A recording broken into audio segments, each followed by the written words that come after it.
Why are Beyoncé and Jay-Z borrowing millions of dollars on a mansion they bought in cash? It's because the ultra-wealthy have a system that makes the luxury market work for them, even beyond just being able to live in these really nice houses. Let's take a look. Beyoncé and Jay-Z, who are worth over $3 billion according to Forbes, just took out a second mortgage on their Bel Air mansion, adding nearly $60 million to their debt and raising their total loan to more than $110 million.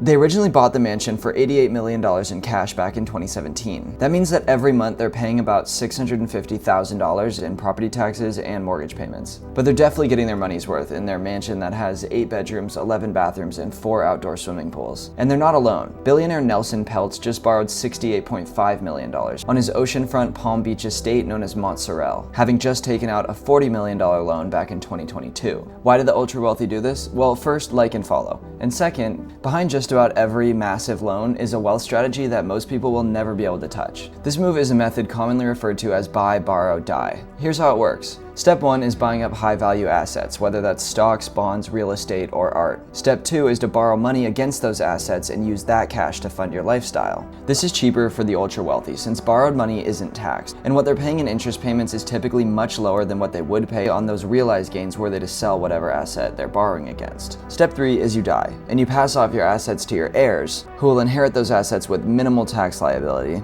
often just settling the outstanding loans. There is an estate tax that exists, but as former Goldman Sachs exec and President Trump's financial advisor Gary Cohn once said, only idiots pay the estate tax. This strategy has created a system that effectively exempts the wealthiest Americans from paying any income tax, says Edward McCaffrey, the scholar who coined the term buy, borrow, die. And it's a loophole that's so well worn, it's effectively become the official retirement plan for the ultra-wealthy in this country. So the next time you hear about a celebrity taking out a mortgage, remember, it's not about needing the money, it's about growing more of it. This is just the tip of the iceberg for how the ultra-wealthy play the real estate industry. Want to learn more industry secrets? Hit follow and access more market intel and expert breakdowns at therealdeal.com.